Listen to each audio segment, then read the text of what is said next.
I don't know why that didn't unmute me. Okay. This week in gaming, Valve reveals a new console slash PC thing. Horizon becomes an MMO, and Bungie is a disappointment, and so much more. This is the Nerd Cave News, and I am one of your hosts, Zach Dykes, joined by my good friend and co-host, Derek Daniel. What's up, man? Nothing much. Another Thursday, more news, all the good stuff. This week has actually been Eventful. You know what I mean? Like mainly in the past 2 days, but yeah, like last week it was just like, okay, we're just gonna pick on Rockstar, and then this week is just kind of been all over the place, which is good. We've gotten trailers. Y'all should go check out the Fallout Season 2 trailer. Y'all should go check out the Mario Galaxy movie trailer. A lot of cool stuff coming out. We had to kind of pick and choose what we're going to cover tonight. So without further ado, Derek, I want to jump into my favorite segment, and that's what you playing. And Derek, what have you been playing? And everybody that's watching, drop the games that you've been playing in the chat. So I got to play more of Ghost of Yotei. I'm in Oshima Coast. I left off there. I went to the gunsmith, got the last of the quick fire weapons. Been upgrading those. I haven't fully upgraded the minigun, the American breathing one. But been doing that. Got all that quick fire weapons, got all the long range weapons now. And what was it? I've been doing, like, I cleared out all the enemy bases across Yotei. Wow. So cleared all that out. That finished that up.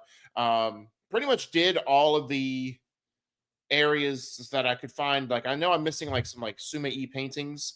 Somewhere around in the world. I'm sure it's not just in Oshima Coast, but I will say, I'm not going to spoil it, but once you go down, because Oshima Coast is like, of course, the coast is right up is in the middle, and then it kind of goes split off in two sides. I did the right side first. I'm kind of glad, because I did the left side, and the side quest that you go on, really cool. I can't say anything more because it'll give it away, but really cool side mission that you go on. Zach, this will tickle your fancy, I say. So I can't wait for you to get there. I know you just did the Oni on this past Tuesday, or at least did the Oni's area. I can't wait to hear your thoughts on that, like you get into that. But really cool mission I went on. Like, it was just so worth it. Yeah, that's all I can say. I can't wait till you get there. Yeah, I'm excited, dude. I jumped into the Oni's like area, and I love like how it has felt like, okay, the beginning area has felt a little bit more safer, it's more bounties, that sort of deal. And then when you get to the Oni, it feels totally different. And then you got like fire bombs, and you got all of these like things. It's definitely like, and then compared to like Teshio Ridge, where it felt more like they're gonna like jump out at you like at any time, like this is more like, oh, we're going to overwhelm you with like a bunch of people and everything. So, and fire swords, my gosh. And getting the Yuri was cool. Taking down Mad Goro, which was a really, really awesome like side quest bounty thing that we got to do. And did you in the camp when you first got there, the Matsume, whatever they're called, yeah, there you go.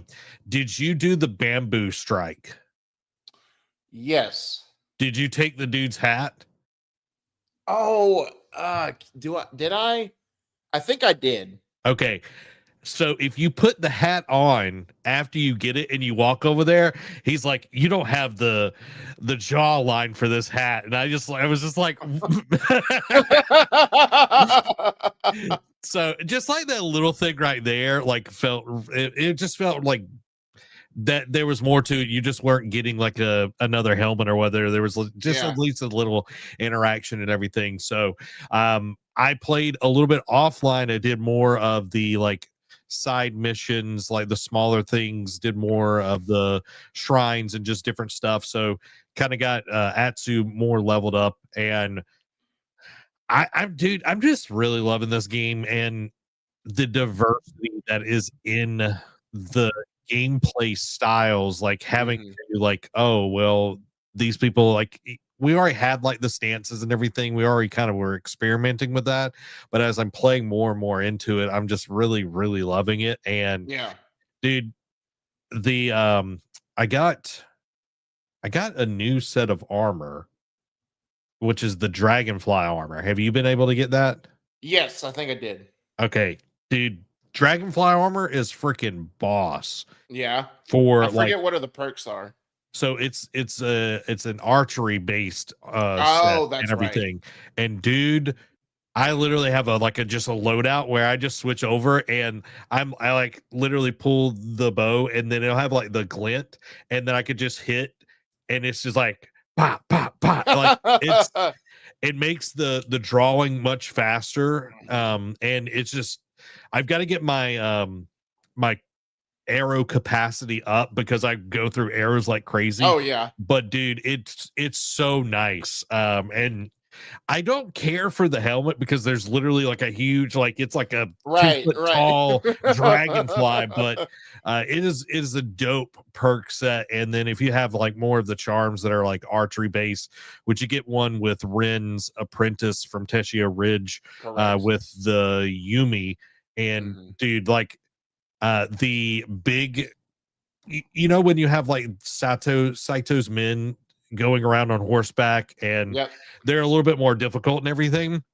Now I literally just get the big bow, the Yumi, and just lock on and bah, and I've got Boom. where it's literally it's taking two of them out at a time, just like regular heavy Wow. arrows. Bah, bah. It's so cool, dude. I'm loving it. I'm Yeah. loving it. So, you know, I did you obviously right from this get-go, you come across, we're not going to spoil it, but you know, once you get to that area, the question I raised in our initial like 2 hour like launch thing, I was like, is it going to be this or this?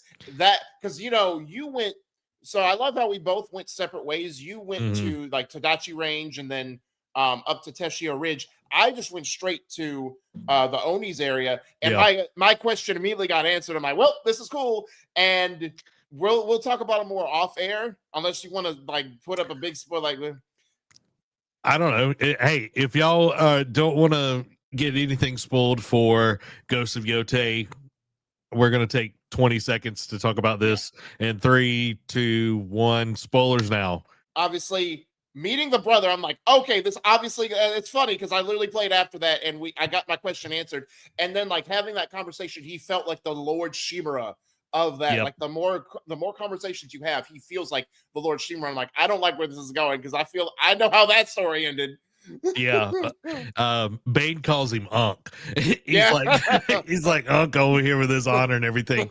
Which like it was cool to see like in which that voice actor was Bodhi in Star Wars I caught Survivor. that too. I'm just like, where have I heard this? And I looked it up. I was like, Yeah. ah. And like even like you once you notice it, like the mocap and everything looks Mhm. exactly the same actor and everything. But it was cool to see, and I'm wanting to see more of where that goes. Yeah. But the tension that is between them, it's not like, oh yeah, like it's like this heartwarming moment in a Yeah, way it that was it's for like a second, and then all of a sudden, but that's why I'm saying, like, the moment it got tense, I'm like, oh, here we go. This is rinse and repeat from the first game. yeah. Well, and then like when you get Mad Goro and he's like, I've got to take him in, it's like that's not what we agreed on, No, you no, no, no, know. no, no. So, uh, dude, I'm liking the only side of things. The Yuri as a weapon is pretty cool, yeah, but it's just a spear. Let's just be yeah. honest. I Like, mean, yeah, it's only effective against like the Kusarigama enemies. yeah, and like the sickle dudes, I can't remember what No, that's they're the called. Kusarigama. Oh, you talking about just the sickle, not the sickle and chain. Yeah, not the sickle and Gotcha. chain, but Yeah, the yeah, dual sickle. Like, yeah. but yeah, I'm liking it, and finally getting the fire bombs and everything, and just the way like the people are acting in that range and of Hmm. like up there. they like, and the way the Oni is just like, we're just gonna burn everybody. I'm like, Right. this dude is freaking crazy. He is. This dude is crazy. Um, Because well, I'm not going to get it because I don't remember when he tells like the Oni tells his backstory, but it's par for the course once you understand. Yeah, I haven't got to that part, but when Mad Goro was like, "Oh, he loves like the hero types that have been unscarred, like he likes maiming them and all of that." Yep. I'm like, okay, which even like from the images that I've seen, he's kind of he's been through some things and Yeah. everything, but. I'm excited to get more into that on Tuesday night. We'll be playing more. Hopefully, we'll get closer to taking the Oni down, Yep. which is the goal. So I would be up to 3 at that point Yep. of the EOT6 and everything. But that is what we've been playing. Let us know what you've been playing down in the comments below, and we're going to get into the gaming news for tonight. So the gaming discussion. First up, Marvel 1943 Rise of Hydra release date has been delayed beyond early 2026, and this is by Charles Hart at Game Informer. So the news came via a post on developer Skydance's social media, which announces that the delay will push the game, quote, beyond early 2026. At Skydance Games, our goal is to deliver unforgettable premium games that honor the characters and worlds we're fortunate to work with. Marvel 1943 Rise of Hydra is an ambitious project, and we are committed to ensuring it meets the level of quality that our team, players, and fans expect.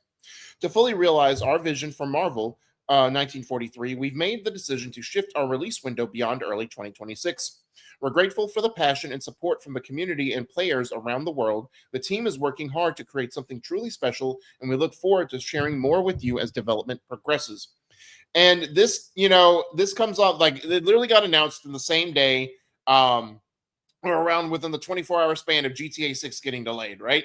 It Mhm. almost feels like it's sort of like that flash fire, and it's like, all right, like sleight of hand trick is like, all right, you see this, but we're gonna sneak in through the back and hope you guys don't notice that either. It's like, we did, guys. Like, you're not slick. But also, it makes sense because ever since because I forget, like, I know it was supposed to originally come out around this time now, like this year, and then it got slightly delayed till early next year, and then we haven't seen much of it since, like, or any of it since then. And it's like, is it going to hit the early 2020s? Is it going to come out between January and March? Like, I don't know at this point. And it got delayed past. I'm like, well, that answers the question, because you feel like if it was getting ready to do like early next year, they would kind of start ramping up like hype and like production and whatever, marketing schemes and all that jazz. But it's fine, like GTA 6, take the time that you need, like avoid crunch as much as possible. Like, I know crunch is always going to be a thing. I don't want to say it's necessary, but it's always going to be a thing. But Yeah. the less you can, like, you got, I hope we're way past the days where people are having cots at their workplace and never getting to see their families. But also, this raises a question, Zach. This, because this Amy Hennig is on this, correct? Yes, she is. So she was on a Star Wars project, and that Mhm. got canned. Yep. This is now she's on this project, and it's gotten a delay. Maybe it'll get more delays. Who knows? Second Uh, delay, actually, because it was so- supposed to come out last Christmas.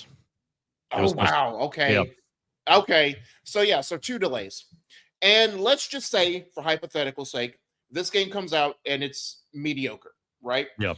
Do you think this tarnishes Amy Hennig's legacy? Because it's sort of like those old head film directors, that come out like, like, I forget, was it Tarantino? I feel like Quentin Tarantino was one of them, but there was one of them that just keeps bashing like superhero movies. Like every couple of months, he rears Oh, his old that's head. Martin Scorsese. Yeah, Scorsese, and that's like, you all haven't directed anything in a while, or like you all have like not as many releases as you used to do, and it's like, I feel like you're just saying this to be relevant.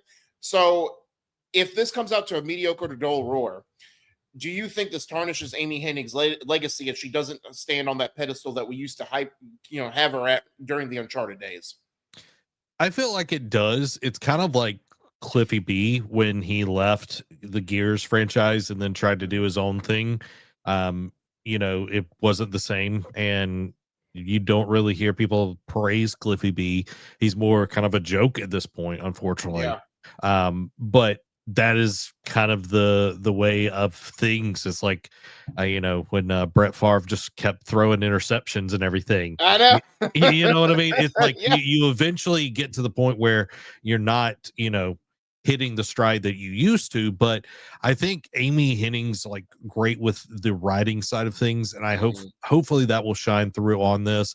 And taking the extra time, and Joe brings up the thought here is delayed the new canceled, easier for shareholders to handle something delayed than wasted money being canceled. And we've seen several games get canceled, but we've definitely see a more trend towards things getting delayed more and more in the industry, because I feel like publishers that are beholden, not the developers, but the publishers that are beholden to the Mhm. shareholders, are trying to push the developers to say, hey, we can get it out here. We can get it out of this Right. date and all of that. And it's not necessarily realistic.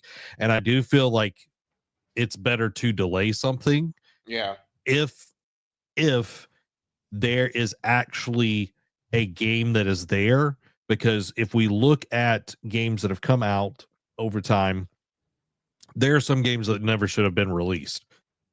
Suicide Squad, Kill the Justice League should have never been released. You know, Concord. Concord should have never been released. There's several games that have had these big budgets and has been, delayed and all of that, that should have been canceled, compared to games that shouldn't have been canceled that got canceled instead of delayed. Perfect So Dark. Perfect Dark is one of them, and then like I don't know if the Last of Us game would have done any good, Yeah. like the multiplayer or whatever, but there's just so much time and dedication that's gone into these things that it's hard to just pull the plug. But with this getting delayed into another year, so this is the second big delay, not just a few months, Mhm. but like literally like pushing it into, we're looking at May at least, Yeah, if not. yeah, summertime between May and July, like at the very earliest. Yeah, and the only thing that we've seen from this game is a cinematic of the game, and then Yeah. we've seen like the tech, like the lighting and like Mhm. that side of stuff, and that's it. We haven't seen anything else from this game, which kind of has me worried. Yeah. What are we actually going to be getting from Rise of Hydra? Right. So, and to go back on the point of like, is delay the new canceled? Is like there's another layer to that too, which we've seen like especially from big AAA companies. It's like no matter if you keep kicking it down the road, like we see investors like it's like pull the plug. It's like, look, we've already spent way too much money. I think I don't want to say Media Molecule was like the final nail in the coffin, but they were definitely one of the major case studies where it's like, oh, you took 10 years and you came out to a dull roar. Like, yeah, the media creation tools were cool in your last game, but that was it. Like that was all you had to bring. Um, so it's like if you take too long, you can get canceled. Even if you come out and it's like you're a Concord where you fail epically, you're canceled. Even if you're successful, your studio might still get shut down because of corporate greed. So it's safe to, like we've talked about it, almost ad nauseum at this point. But in the video games industry, there is no guarantee, there is no certainty. Like even if you're successful, there is no guarantee that you're going to wake up tomorrow and have job security. That's just the fact of it. And that's the sad world we live in. So I mean, it doesn't matter if you delay the game or rush it out at this point because you'd never know. It's a toss up at this point. Yeah, very true. Very true. Guys, let us know your thoughts down in the chat as we move to our second story of the evening. Sony says Bungie hasn't brought in as much money as it thought it would as Destiny 2 falls off a cliff. And this is by Wesley Yinpool at IGN. It's a tough time for Bungie and Destiny 2, with parent company Sony saying the studio has failed to meet its sales and user engagement expectations. In its latest financial report, Sony said it has recorded a 31.5 billion with a B yen, which is approximately $204 million in American money, impairment charge as a result of Destiny 2's underperformance. That was significant enough to drag down profits at Sony's game and network services segment, which includes Sony Interactive Entertainment. Sony CFO Lin Tao expanded on the issue with Bungie in an investor-related financial call. Quote, regarding Destiny 2, partially due to the changes in the competitive environment, the level of sales and user engagement have not reached the expectations we had at the time of the acquisition of Bungie. While we will continue to make improvements, we downwardly revised the business projection for the time being and recorded an impairment loss against a portion of the assets at Bungie. It's certainly been a tough time for Destiny 2 and Bungie, which is working on the delayed extraction shooter Marathon for release in next year. Destiny 2 has seen a player count plummet as updates have failed to hit the mark. The action shooter hit a new low on Steam this month with a peak concurrent player count of over 13,000 people in the past 24 hours. In June last year, it hit 314,000. For comparison, recent user reviews for Destiny 2 on Steam are, quote, mostly negative, although overall reviews are, quote, mostly positive. Steam does not paint the entire picture when it comes to Destiny 2's popularity, with it widely available across multiple platforms, but clearly Sony isn't happy with how the studio has performed in the 3 years since it brought it into the fold. Now, obviously, we've talked about it before, how Bungie was brought in to be the live service initiative and, to be the pretty much the godfather to all these other first party studios when Jim Ryan was forcing live service down everyone's throats. Like, you got to make it, you got to make it, you got to make it. And Bungie's going to be the one to help you along, and they can't even help themselves. And Zach, I think this goes back to, like, yes, there hasn't been any significant updates for Destiny 2 in a while, that at least that I can remember, have seen like on social media and whatnot. But I think the biggest detriment was them making the decision at this point to say, we're not doing Destiny 3. We're just going to continue with Destiny 2 for the foreseeable future. And I think now that they were hoping Marathon would be that one to pass the torch to, and they basically going to sunset Destiny and maybe down the road, maybe do like either a revival of Destiny or do Destiny 3. Who knows? But I think they were hoping to make Destiny 2 last until Marathon took over. Now, Marathon is having its own set of issues and legal problems. So now it's like you're in a predicament if you're Bungie. So whether doing Destiny 3 instead of this Marathon game would have maybe saved Bungie or like put them in a better light, we will never know. But I think the downfall started when they openly came out and made the decision to say, we're not doing a Destiny 3, even though they talked about it being a possibility and like all that kind of stuff. We can get into like the semantics of before they got bought, like when they were under Activision, of like, oh, Destiny's like a 10-year plan, blah, blah, blah, blah, blah. And that panned out really quick, or that didn't pan out as, really fast. So I don't know, Zach, do you think Bungie is long for this world anymore at this point? If they're already making projections in their sales, like I think if Marathon comes out and doesn't even have to be another Concord, like is even like, a dud, like it does like it comes out and maybe dies within 2 weeks. Yeah, well, dies within like 2 months. Like, yeah, I think Bungie is going to be on the chopping block.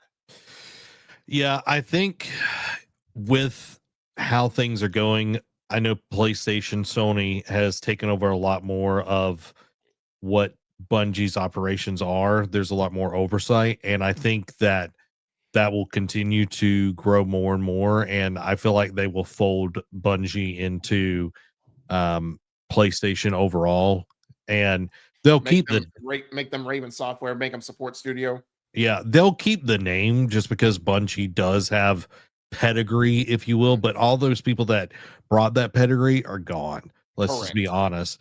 And with Destiny, it's like when you create something and you want people to be invested in it, you have to be invested in it. They slowly drip things out. There's not enough for people to do at this point. There's not any, like there has been, I think it was the final shape came out late last year, or something like that. Early last year. I don't know. I thought it was longer than, I was say I thought it was more than a year ago, but sure.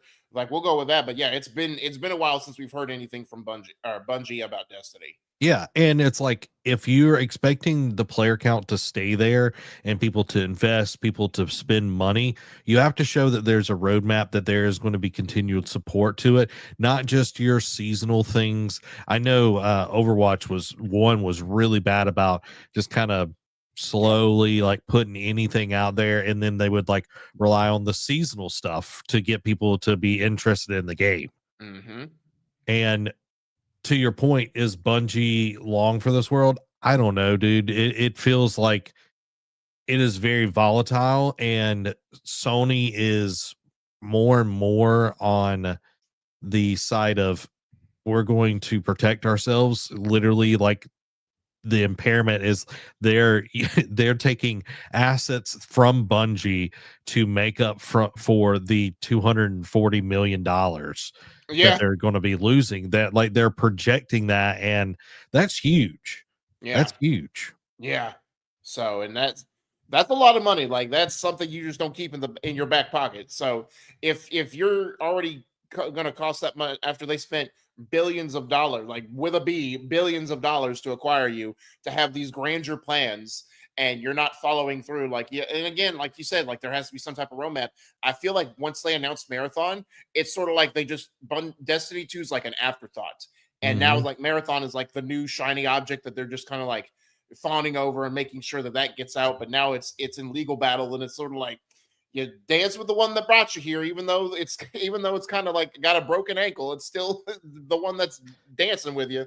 Like Yeah. I don't know, man. It's just sad to see Bungie go the way that they have. Like I know like none of the people that made it, glorious and like in the upper echelon are there anymore, but still like to see the name Bungie like have this much turmoil going on is just sad. And it's further goes to the point nothing lasts forever, but also like I also feel like this will also be a case study of not only for Sony but for the industry. It's like let's not write a blank check to spend like an egregious amount of money unless we're sure that this is going to pan out. Yeah, I agree. The acquisition model is proving to be very Because look, costly. because look how much it's putting Microsoft in turmoil. Like I know, like it's putting them in so much turmoil that the head of Microsoft is coming into the gaming division and is like, well, you need to hit 30% margins and all this kind of stuff, and you need to do X, Y, and Yep. Z and all that. And it's like, well, and it's all because we spent all this money to buy Activision Blizzard, and y'all are not giving us the ROI that we deserve. And it's like, you have a point. You're still a jerk about it, but you have a point. Yeah. I'm wondering how much of this falls on the push from when they got bought to now, the push being live service games for all the other studios and everything. How much of the focus was on that and Marathon, where they weren't putting anything, they weren't giving any air to Bungie. You know what I mean? Yeah, yeah, that's fair. It's sort of like, or maybe Bungie put undue pressure on themselves. It's like, oh, we were required to lead to spearhead this charge into live service, and we got to be the poster child for it. And it's like we got to live up to that expectation. And then Sony comes in. And it's like, well, we want you to do X, Y, Z as well. And it's like, bro, like we want you to help all these studios. And like, bro, we can barely manage our own game. Like, leave us alone. Yeah, I feel like they they oversold themselves, and they're definitely under delivering. For sure. And we know as of last year, Zach, your pedestal about overselling and underperforming. Exactly. But you know what doesn't underperform but over delivers? That's the Yeah, Nerd Cave. That's the yeah. Nerd Cave. So make sure to hit the subscribe button on the Nerd Cave Network right now. Hit the like button as well, so you don't miss out on any of the awesome content that we put out here, from live streams, playing games, hanging out together, to the Nerd Cave News, to Eat, Sleep, Anime, and so much more. Make sure to hit the subscribe button and be a part of the ship, part of the crew. Now, if you would have said to me, Derek, that Mhm. Valve was going to make any kind of announcement this week, it was not on my bingo card. But Valve has announced a console-like Steam machine, Steam Frame VR headset, and a new Steam controller. And we have a trailer that will kind of give us an overview. This is a little bit of a longer video, so just Strap in. get you a nice cup of tea and just sit back and relax. Here we go.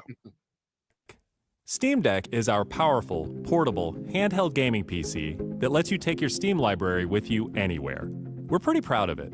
People who own Steam Decks have been playing everywhere. and we couldn't be happier with the response we've heard from all of you. We're excited to talk about the future of Steam Deck, but not today, because this isn't a video about the future of Steam Deck. This is a video about the future of Steam hardware. Today, we're announcing 3 new members of the Steam hardware lineup. All connect you with powerful PC gaming. All are optimized for gaming with Steam, and all are shipping in early 2026. The movement of Let's all start with of this the- one. I'm actually kind of excited about this Steam controller. This is the new Steam controller. The new Steam controller puts all of your Steam games at your fingertips, so you can play wherever and however you want. Just like with Steam Deck, we want you to be able to play any game with your Steam controller, even games never built with a controller in mind. It has all the great features from Steam Deck, like trackpads, gyro, and back buttons, all in a comfortable form factor. Its next-generation magnetic thumbsticks let you play with improved responsiveness and longevity. We've put capacitive touch sensors on the thumbsticks and now on the back of the controller too, so you can enable precision gyro aiming with the touch of your thumb, or your pinky if you're feeling fancy. Play for way too long with a rechargeable lithium-ion battery that allows for over 35 hours of playtime. With Steam Dang. controller, we want to make charging and wireless pairing something PlayStation, that's take actually note. easy. Yeah, I know. That's why we created the Puck. The Puck is a combination wireless adapter and magnetic charger included with every Steam controller. Snap it on to charge. Once you're charged up, snap it off again. Well, that's gonna be another You can play Nintendo over lawsuit. Nope, you Bluetooth can't or do a the wired clicking stuff. connection too. The new Steam controller works with any device running Steam or Steam Link, whether it's a PC, that's Mac, dope. handheld, smartphone, Steam Deck, or the new Steam Machine. Oh, this is the new Steam Machine. Oh, by the way,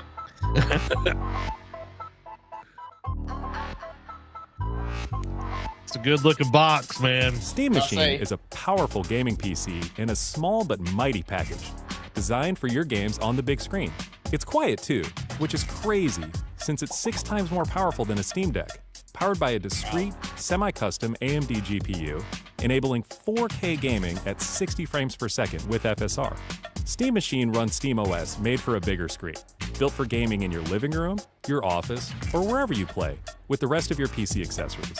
Steam Machine borrows some great features from Steam Deck, like lightning-fast sleep and wake, an SD card slot to easily expand your storage, and brings some new tricks of its own, like a customizable LED strip, which can show different system functionalities, or your own light show.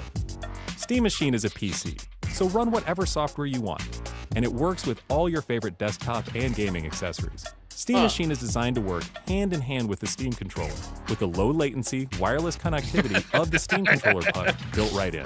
And it's great for streaming your games to your phone, tablet, laptop, Steam Deck, or Steam Frame.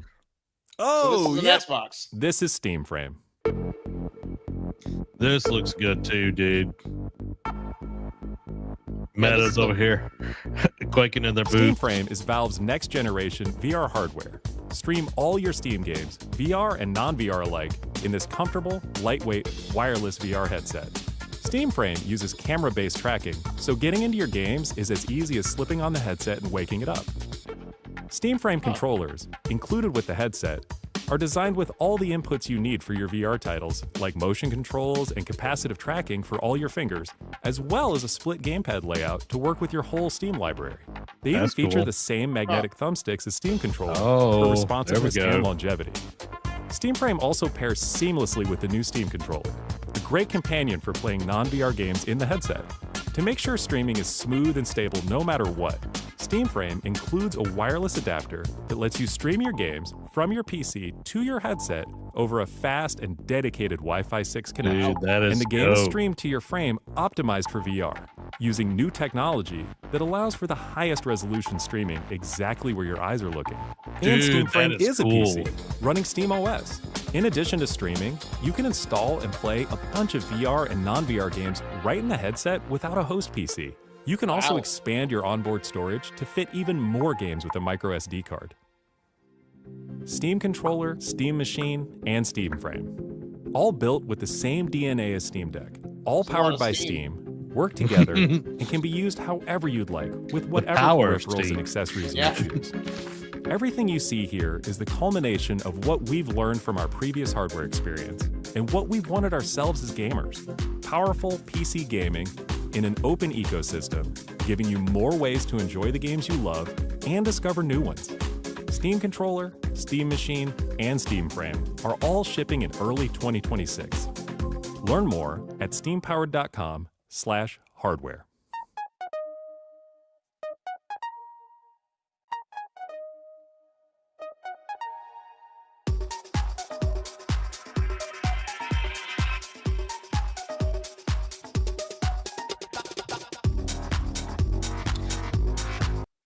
So, Derek. Yeah. Do you want to jump into this? Give a little bit more in depth on some of this? Yeah. So Valve has revealed the Steam Machine, a cubicle device that's 6 times more powerful than the Steam Deck and lets you play your entire Steam library with ease on a TV in your living room. There's no price or release date yet, but Valve says it will be released in early next year. It features Steam OS, an OS optimized for gaming with fast suspend/resume and cloud saves, and it's all packed into a small form factor roughly the size of a 6-inch cube. The company says it keeps itself cool, it's whisper quiet, and can handle any peripherals you attach to it thanks to a 1 gigabyte Ethernet port, DisplayPort 1.4, HDMI 2.0, 1 USB-C port, and 4 USB-A ports. As for what's happening inside the machine, Valve says you can expect 4K gaming at 60 FPS with FSR, which is very, was it refresh rate? I guess it is. Thanks to a semi-custom AMD desktop class CPU and GPU, and will come in either a 512 gig or 2 terabyte storage capacity. However, both can be expanded via micro SD. In terms of connectivity, the Steam Machine has 2x2 Wi-Fi 6E plus Bluetooth 5.3 with a dedicated antenna. The Steam controller's wireless adapter is built right into the Cube 2, which Valve says makes for easy pairing. And finally, the Steam Machine's power supply is built in, so there's no large power brick. An LED strip along the bottom of the cube lets you keep an eye on Steam status, such as download progress, even when the screen is off. You can change the colors and animations too. Valve says it is expanding its verified program for Steam Deck to include ratings for Steam Machine so customers can understand how their games will run.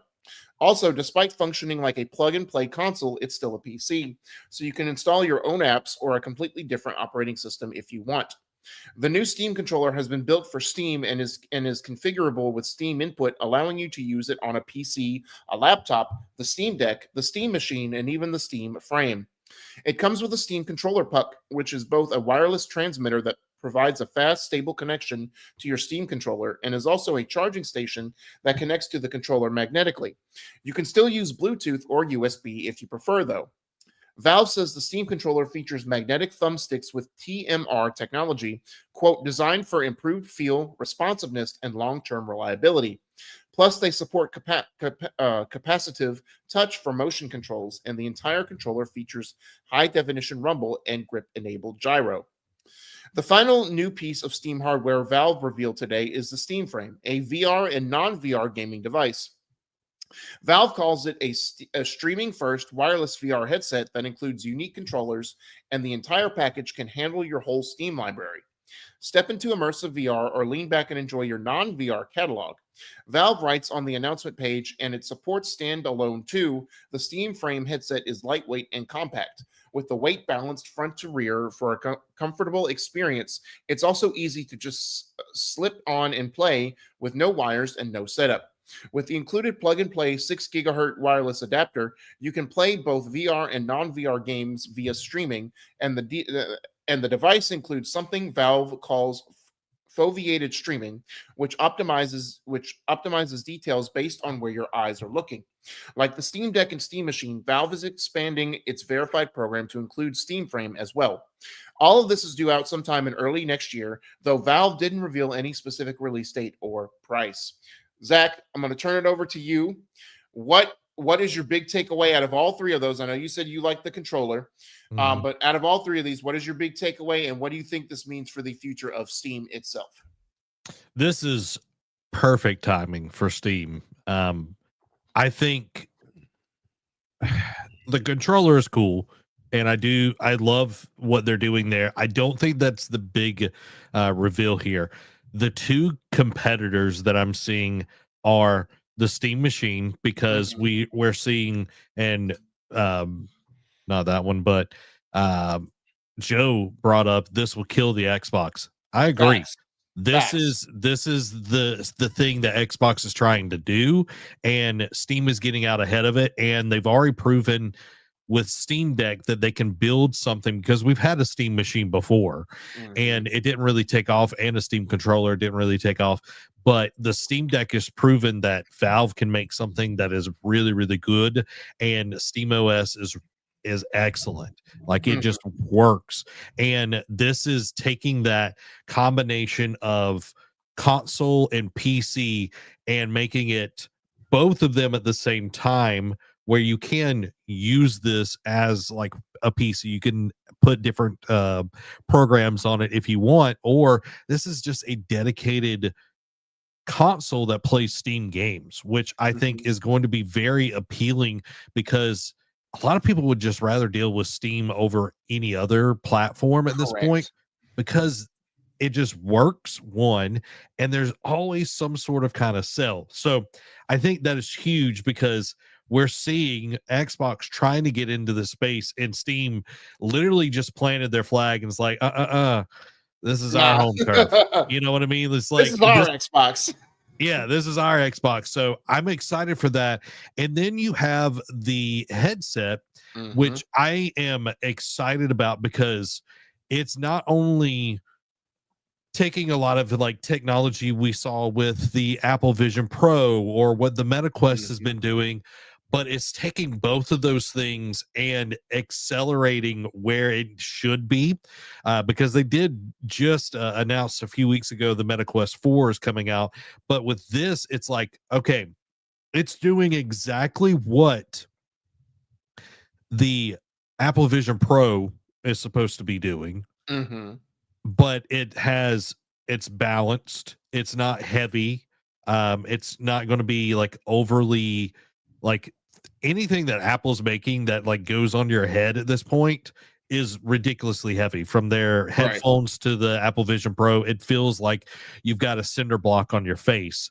With this, I saw Linus Tech Tips talking about, like, he was talking about this. He's like, this is an amazing VR headset.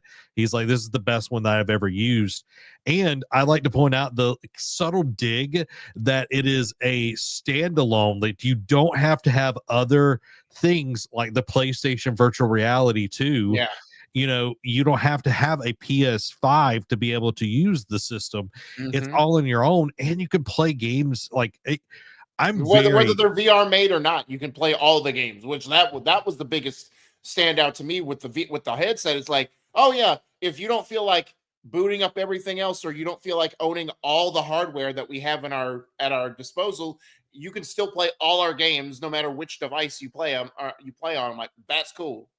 Yeah, I love that. And the photo streaming, where it's like prioritizing where your eyes are looking, that is so cool. And having its own controllers, which we knew it would have some sort of controllers, all of them do, but then being able to also work with the Steam Deck controller, dude, like, this is a perfect rollout of like, hey, this is what's coming. And even going to the point where it's like, hey, Steam Deck's doing awesome.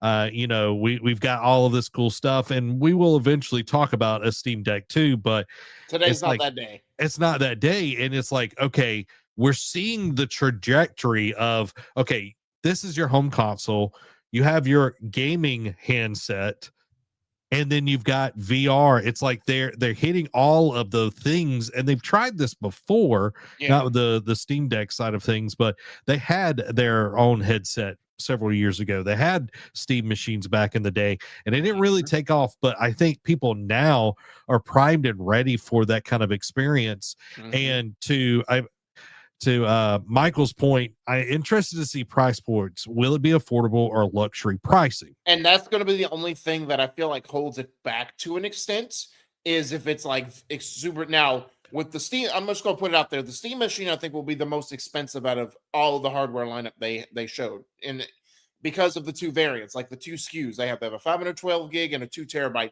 I feel Yeah. like the 12 terabyte, the 2 terabyte will be closer to maybe like $800 to $1,000 in my opinion, just because of all the like the power behind it. And the 512 gig will probably be around 500 to 700. That's just my honest opinion. The controller I feel like will be like $80 to $130, somewhere in that point. The Steam frame might be on the cheaper side, like it might be more like $300 to maybe like $300 or $400. Maybe we'll see. Like I feel like they want to make it competitive. I would feel like they want to make that one the most competitive out of everything, like price point wise, just because as great as it will be, and as like I know VR gaming is still growing. It's a slow grow, but it's still not a major factor point. So I feel like like just because it's not like a huge market for it yet, they're going to make that somewhat of a competitive price point. But I could see the 2 terabyte being close to like $1,000, honestly.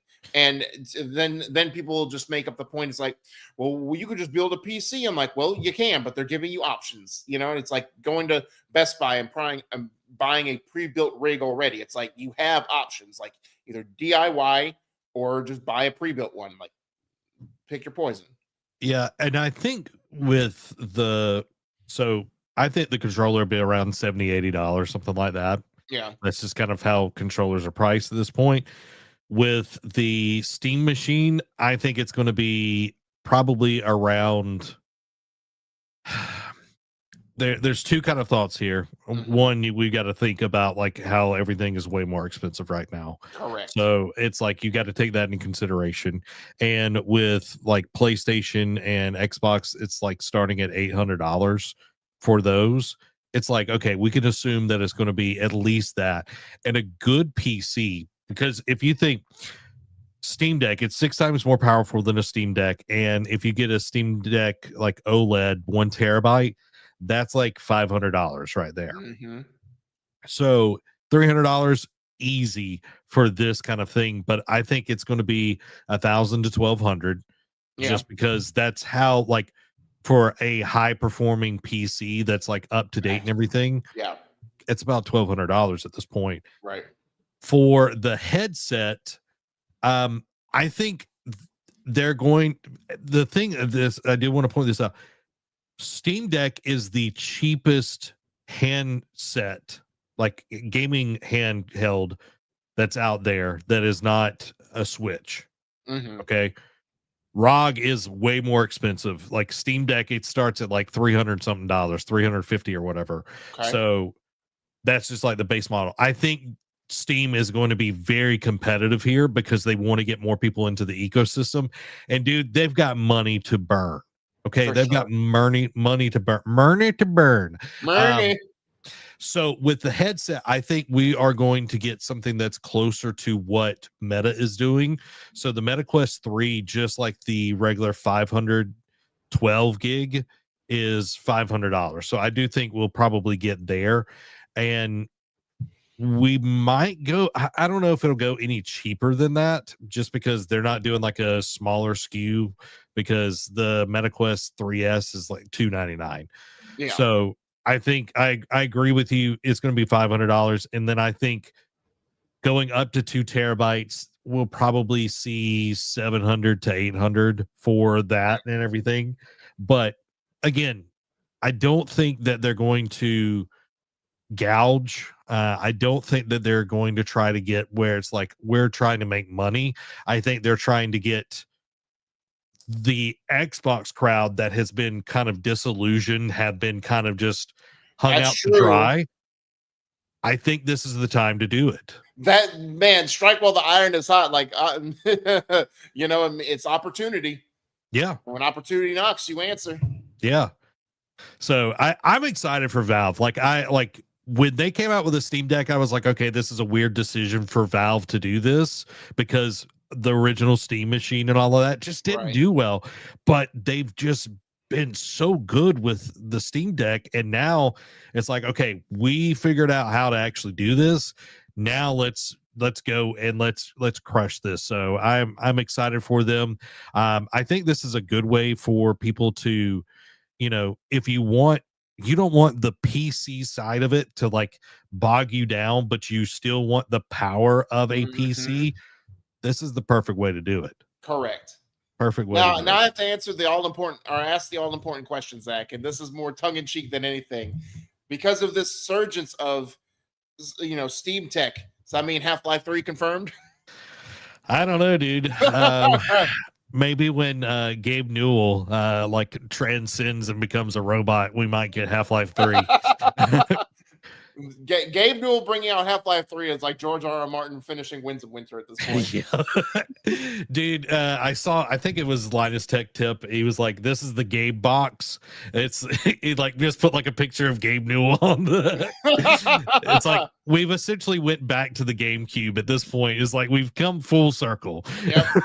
Hey, it's fine with me. GameCube was an interesting piece of tech. This will be too. Just way more powerful. Way more powerful and a lot more games to play. Guys, we got one last story, and this one I did not expect as well. We had some kind of I saw this morning on scrolling on IG after I did my news segment. I just opened up IG and I was just like, huh? This got buried under everything. Yeah. So Sony and NCSoft announced Horizon Steel Frontiers, a new mobile-first MMORPG set in the Horizon universe, and this is by Wesley Yinpool at IGN. We do have a short trailer. Do you want to watch that first, Derek? Yes. All right, let's jump into it, everybody. Well, there we go. I was like,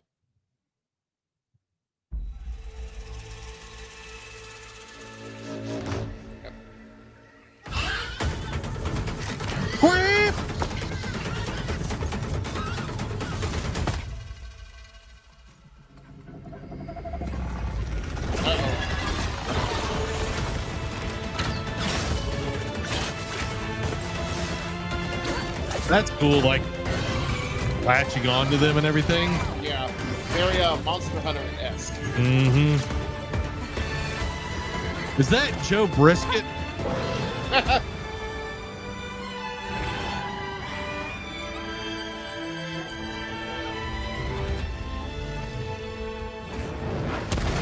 Nope. Oh gosh.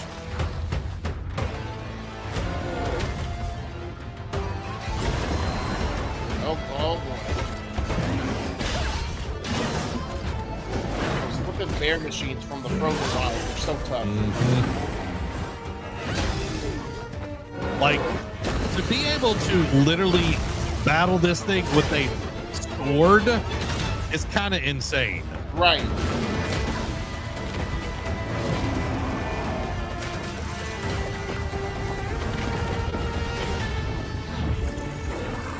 Oh. Okay.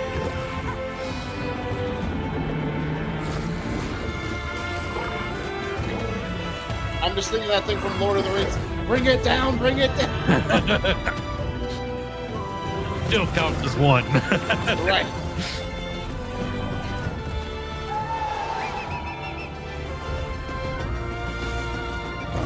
No, that's not ominous. That seems like a that seems like a dark zone from Division. Well, it kind of feels like it right here.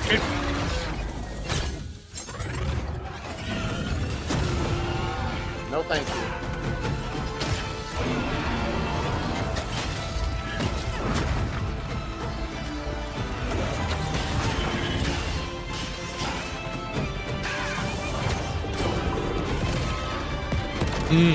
Nah, fam. I forgot about that.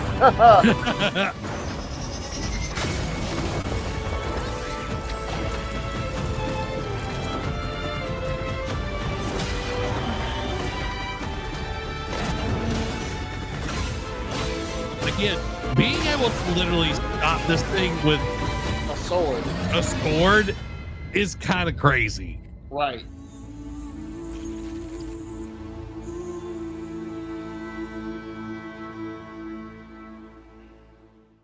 So let's see what Wesley Yinpool over at IGN had to say about this, Derek. So NCSoft and Sony have announced Horizon Steel Frontiers, a new MMORPG set in Guerrilla's Horizon universe, designed specifically for mobile.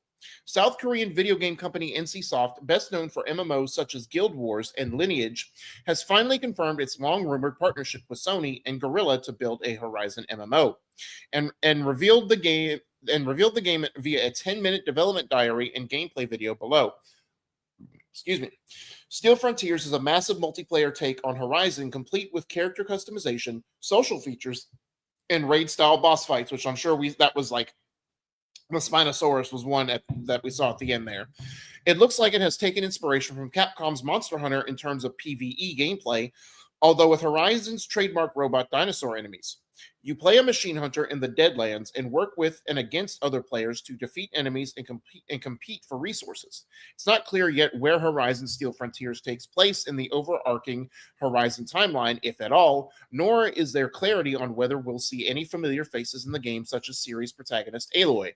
There's no release date either, but we do know Horizon Steel Frontiers is primarily built for mobile devices. Guerrilla Games studio head Jean-Bart Van Beek says as much in the video. It will also be playable on PC via Purple, NCSoft's proprietary game platform. There's no mention of a PlayStation release or a wider console launch. So, obviously, and I know they have a gameplay trailer, which looks definitely different. Like it was interesting to see, because I know there's been rumors about a Horizon MMO gameplay, game, multiplayer game, and like there was rumor, then I remember talking about this maybe like a year or so ago, like how PlayStation's wanting to get in more of the mobile market. So combining both of these it was a really interesting take, and I feel like I just kind of like winced just a little bit. Like I know we're watching the gameplay here, and for it being a mobile game, like it looks pretty good so far from what we're seeing. You're muted again, by the way. But it looks really good. It does. So for a mobile game, and I know like mobile gaming has taken a step forward, like especially in South Korea, like they are huge on the mobile gaming verse over there.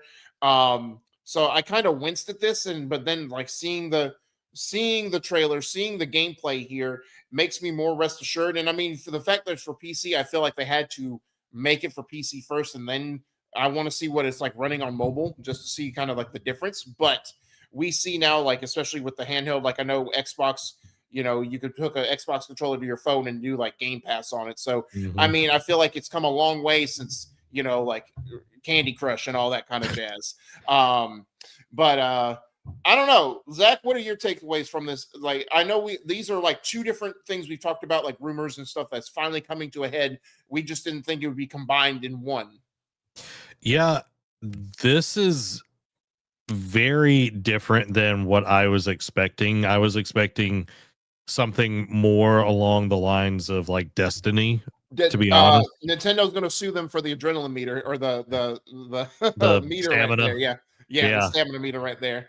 So like having this is going to be, it's a very good plan for the franchise, because if you can get the mobile side of things going, you can get more people invested into the whole like story. They'll go buy a PlayStation 5 and buy Horizon Zero Dawn and Forbidden West and play that, just like they put out the ones that was like the VR one that it's a way to get people into this. And like it does look Call them out. Like this does look really good. It is very MMORPG, which that's what it is.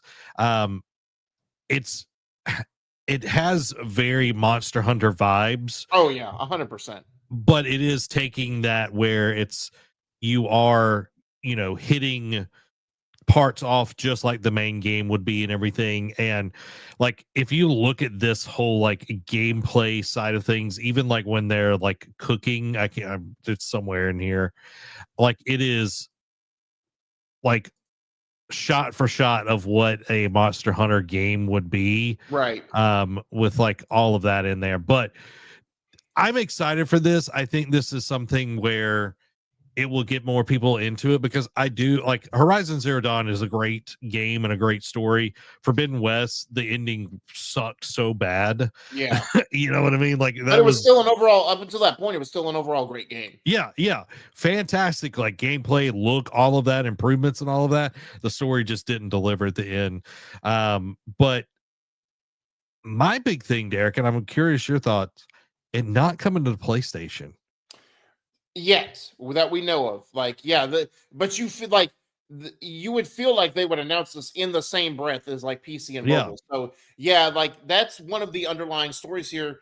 Not coming to PlayStation. So you wonder what this means. Like now, this being like, but now here's the other good. Here's the reverse, like the other side of the coin to it, right?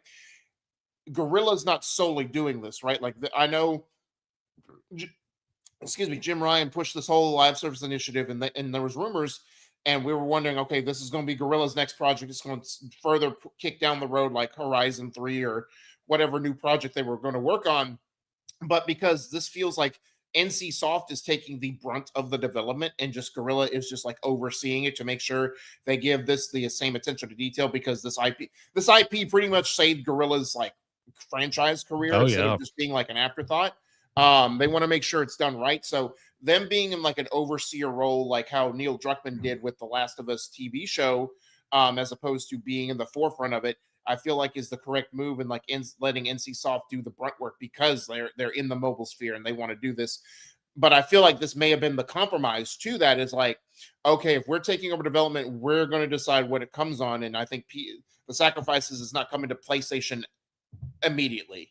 I do think we get this on PlayStation, but I think they want to see how it does, because PlayStation's been, like I said, was wanting to get into the mobile market. I feel like they want to push that initiative forward first, just to see how it does. Because they also, I don't know if it was in the same like thing, but they also announced later in the day that there's a new Ratchet and Clank game, but it's also coming to mobile, and that's not coming to PlayStation. So I feel like, because PlayStation wants to get into that ecosphere, I feel like they had to make a sacrifice and let this come there first, because if they said this was going to be on mobile and then come to PlayStation, I feel like the majority of the audience won't be compelled to go to mobile and maybe give that a try. Like there might still be I'm not saying there's not a mobile audience, like that's gaining more and more. Like I know we talked about years ago how Japan, like there's more mobile game users than anything else.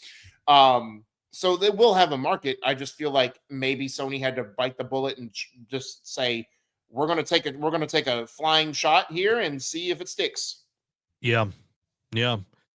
I think also it's like when you look at this, it's like if we do mobile first, that's a way larger install base. We can make way more money off of this. Because everyone pretty much has a phone. Everyone has a phone, and I'm hoping that this isn't microtransaction city gotcha games like which it could Genshin be Impact. like Genshin Impact, Honkai Star Rail, and all of that. Like I definitely could see that being more of the thing here than full on Monster Hunter, which Monster Hunter even tried to do their own version of this, like a mobile game. Yeah. So I think this is them doing what Nintendo did, like the Fire Emblem franchise did really well on mobile and everything, and I feel like Sony has been trying to get that for a while, and this is their big chance to do that. And if it looks anywhere near as good, because like you can play Assassin's Creed on a phone, you can play Resident Evil Village on a phone, you can play a lot of like stuff on the iPhone 15 and up. Yeah, exactly. You can play all these games like on higher end phones that are just pretty much commonplace at this point. So it's like this is a way to get people into playing the franchise games, get them in there so they'll spend money just like GTA, and then they might buy a console down the road. They might get more and more games and all of that. So it's just expanding their reach instead of just focusing on they have to be on our console, you know. And I feel like that's something that Xbox has done really well for a while with like Game Pass and everything, but Sony's doing what Sony does, and they're doing it a different way. For sure. Dan has a comment. He's like, I don't feel like Horizon would fit into an MMORPG format very well. Yes and no. Like when we first got read on this, like I was kind of the same mindset. I'm like, I don't know about this, but like thinking about it, it's like you have all these different enemy varieties. You have like the bosses, like the smaller scale, like the huge scale, like we are seeing now in the video. And you have like these diverse tribes and like different weapons, and like if especially the character customization, it's like if you could be an awesome, or if you could be like this tribe, or like the even some of the enemy factions, is like I feel like that is so diverse enough to warrant an MMORPG and have that format. So I still think, I mean, at its core, it still serves best as a single player story driven based game. But I feel like the bones are there for like and like the customization options, like being in an RPG first. I feel like was enough to drive it to this format. Now, will it be successful? That's a whole other. Will it stick the landing? That's a whole other ball of wax. We'll have to wait and see. But I do think that the bones were there to make this a possibility. What was the Monster Hunter before Worlds? Wilds. No, this is Monster Hunter Wilds. The one before that was Monster Hunter World. I feel like this is going to be more like Worlds, because like it just feels like they literally just went and copied and pasted Monster Hunter. But the appeal to Monster Hunter Worlds was you got to do this with friends. You got to go on, correct, take down these big monsters and all of that, and just imagine fighting a Thunderjaw with not by yourself. You know what I mean, dude? Oh my gosh. Well, and it's like you're not Aloy, so it's I don't know how the powers are going to necessarily work. Right. Are there different classes? Because clearly we see tank, healer, support.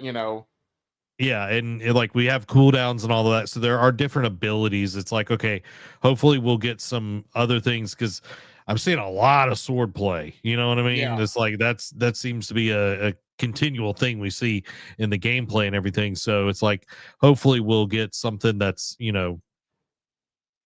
more than swords. I did see somebody with like daggers and everything. Yeah. Like, dude, that dodge right there looked freaking cool. Like take like I think it's the Oseram tribe that have like the Gatling guns or the cannons. Like, give me that. You know what I mean? Yeah, that'd be like the kind of the tank where he's just like laying down fire, pulling aggro and everything. That would be really cool. They did show like this is a 10-minute long. The first one is like a 10-minute long video. We've pulled out just a part of it, but you are getting to like customize your character. You're getting to create your own character and everything. So it's not just like regular built characters or anything. So you are getting to build your own. I'm glad that they're sticking with the style. Like you can see like up in the HUD, like it does look like the style of, markers and all of that. And like, it still feels like what we've gotten, but it feels less stealth based, because I feel like with Aloy, there's a lot more stealth, but we're also fighting humans more. It feels like here we're fighting mostly the Transformers, the Mecha Beasts, whatever you want to call them. So I'm excited about this. I want to see more. I hope we do get this on console at some point in time. My question, Derek, are you playing this? Because I feel like you're a much bigger Horizon fan than I am. I am. I enjoy Horizon, but you're definitely more on the Kool-Aid than I ever been. I mean, right. So I definitely enjoy. I mean, I was a huge fan of when Zero Dawn got unveiled. Like I fell in love. It was love at first sight. You know what I mean? And I don't know.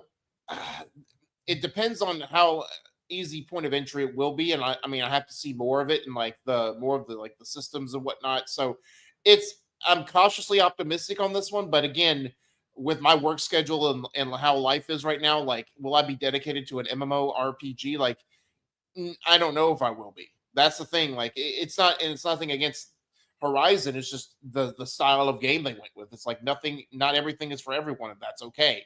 But I don't know. I want to see more, and I want to see if it does eventually come to PlayStation, I'll just go that route. But I don't know. It depends on if my phone will be able to run it or not. Will I give this a shot? We'll see. It's only time will tell, Zach. Only time will tell.